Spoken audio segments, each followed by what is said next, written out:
Okay, so there's a couple things people are always debating, other than caliber.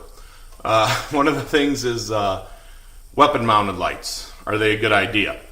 Some people think that if you have a weapon-mounted light, you have to point your weapon at something if you're trying to identify it.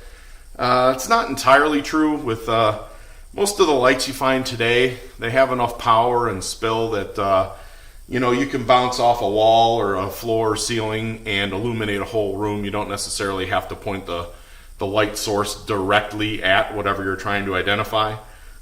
Another thing is hearing protection. What do we do for home defense for hearing protection?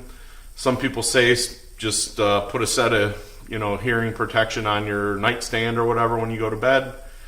Some people say just put a silencer on your rifle or handgun. If that's what you use for home defense. A lot of people say, who the hell cares?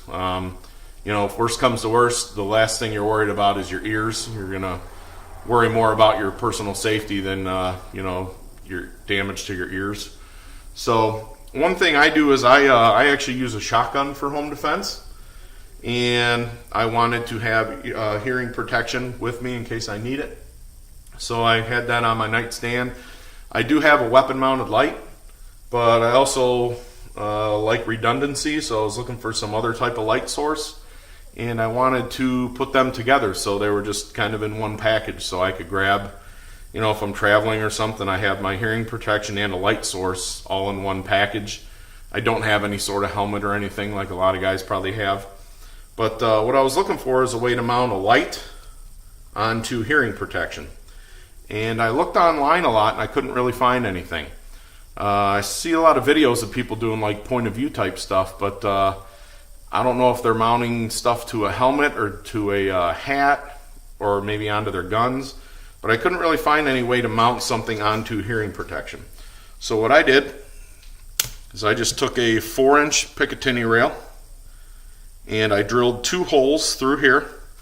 On the inside of most of your hearing protection, there's going to be like a stiff plastic. That's what makes this curve here.